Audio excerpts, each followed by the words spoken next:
Hello friends, இன்றைக்கி வந்து நம்ம மீல் மேக்கர் அதாவது சோயா சங்க்ஸை யூஸ் பண்ணி தலப்பாக்கட்டி ஸ்டைலில் எப்படி பிரியாணி பண்ணுறதுன்னு பார்க்கலாம். அதுக்கு மீல் மேக்கரை வந்து நான் வெந்நீரில் போட்டு நல்லா கொஞ்சம் நேரம் வச்சுருந்துட்டு புழிஞ்சு எடுத்து வச்சுருக்கேன். இந்த மாதிரி சாஃப்டாக எடுத்து வச்சுக்கோங்க. இது கூடவே நமக்கு கொஞ்சமாக சின்ன வெங்காயம் தேவைப்படும். நான் 2 கைப்பிடி அளவுக்கு சின்ன வெங்காயம் எடுத்து வச்சுருக்கேன். இதுக்கு மசாலா ரெடி பண்ணுறதுக்கு ஜாதிக்காய் ஒரு சின்ன சைஸ் எடுத்திருக்கேன். அப்புறம் ஜாதி பத்திரி கொஞ்சமாக எடுத்திருக்கேன். அப்புறம் கிராம்பு வந்து ஒரு 3-4 எடுத்திருக்கேன்.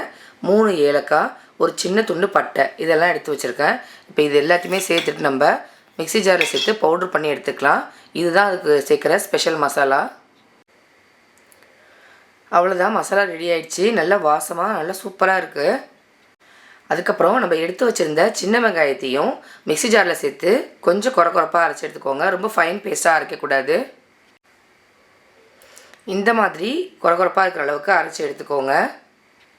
இப்போ ஒரு குக்கர் வச்சுருக்கேன். இதில் கொஞ்சமாக வந்து சன்ஃப்ளவர் ஆயில் சேர்த்துக்கிறேன். ஒரு 25 ml வந்து சன்ஃப்ளவர் ஆயிலு. அது கூடவே ஒரு 2 டேபிள் ஸ்பூன் அளவுக்கு கீ சேர்த்துக்கிறேன். 2 டீஸ்பூன் தான் சேர்த்துருக்கேன். இப்போ இது நல்லா சூடாகட்டும். சூடானதும் ஆயில் சூடானதும் இதில் இடித்த பூண்டு வந்து ஒரு 10 போல் எடுத்திருக்கேன். இதை இது கூட சேர்த்துக்கோங்க. நல்லா பொரியட்டும். சேர்த்த பூண்டு வந்து நல்லா பொரிஞ்சு வந்ததும் இது கூட நம்ம அரைச்சி வச்சுருந்த வெங்காயத்தை சேர்த்துக்கலாம்.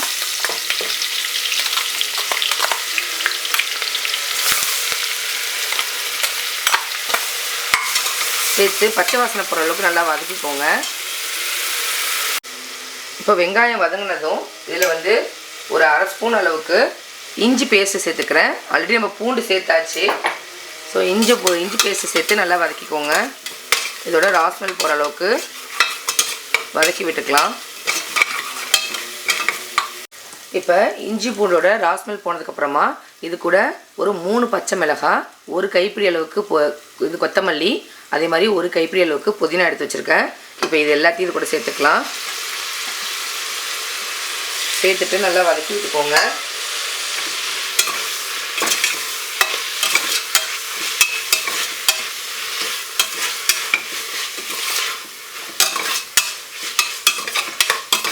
இந்த மாதிரி நல்லா வதங்கி வந்ததும் நம்ம ரெடி பண்ணி வச்ச மசாலாவையும் இது கூட சேர்த்துக்கலாம். நட்மக்கு, அதுக்கப்புறம் ஜாதி பத்திரி, பட்டை, கிராம்பு, ஏலக்காய்லாம் பொடி பண்ணோம்ல, அந்த பவுடரை சேர்த்துக்கோங்க. சேர்த்துட்டு வதக்கி விட்டுக்கோங்க. நல்ல ஃப்ளேவர் சூப்பராக இருக்கும்.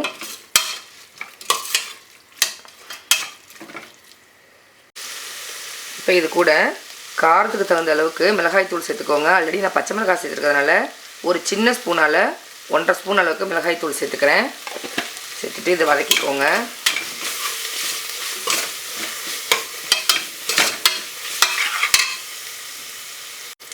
இப்போ இது கூட ஒரு 3 டேபிள் ஸ்பூன் அளவுக்கு தயிர் சேர்த்துக்கிறேன்.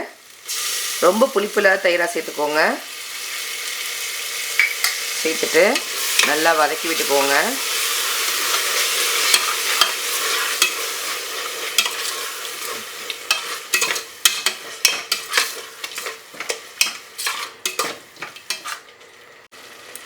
இப்போ தயிர் சேர்த்து வதங்கினதுக்கப்புறமா எண்ணெயெல்லாம் பிரிஞ்சு வருது பாருங்கள். இந்த ஸ்டேஜில் நம்ம ரெடி பண்ணி வச்சுருந்த மீல் மேக்கரை உள்ளே சேர்த்துக்கலாம். அதாவது வெந்நீரில் போட்டு எடுத்து வச்சுருந்தோம்ல, அந்த மீல் மேக்கரை உள்ளே சேர்த்துக்கோங்க. சேர்த்துட்டு நல்லா மிக்ஸ் பண்ணி விட்டுக்கலாம். இப்போ இதில் தேவையான அளவுக்கு சால்ட்டு சேர்த்துக்கலாம். நான் 1 டேபிள் ஸ்பூன் அளவுக்கு சேர்த்துருக்கேன். சின்ன ஸ்பூனால் 1.5 ஸ்பூன் அளவுக்கு சேர்த்துருக்கேன். உங்களுக்கு எவ்வளோ தேவையோ அந்த அளவுக்கு சேர்த்துக்கோங்க. சேர்த்துட்டு நல்லா மிக்ஸ் பண்ணி விட்டுக்கோங்க. நான் ரைஸுக்கும் சேர்த்து தான் சேர்த்துருக்கேன் உப்பு. இப்போ இதில் தேவையான அளவுக்கு நம்ம தண்ணி சேர்த்துக்கலாம். நான் வந்து சீரக சம்பா ரைஸ் தான் எடுத்திருக்கேன். இப்போ இதில் தண்ணி சேர்த்துட்டேன். நான் வந்து சீரக சம்பா ரைஸ் தான் எடுத்திருக்கேன். 2 கப் அளவு ரைஸ் எடுத்துருக்கிறதுனால 3 கப் அளவு வந்து தண்ணி சேர்த்துருக்கேன். 1க்கு 1.5 கப் அளவு தண்ணி அளவு, அதனால் 3 கப் அளவு தண்ணி சேர்த்துருக்கேன். இப்போ தண்ணி வந்து நல்லா கொதிக்கட்டும். கொதி வந்ததுக்கப்புறமா உப்பு நம்ம செக் பண்ணிக்கலாம்.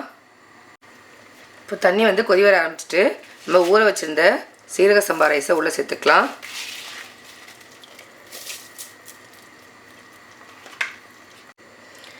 இப்போ குக்கரை க்ளோஸ் பண்ணிவிட்டு இதில் வந்து ஹை ஃப்ளேமில் ஒரு விசிலும் லோ ஃப்ளேமில் ஒரு விசிலும் வச்சு எடுத்துக்கோங்க.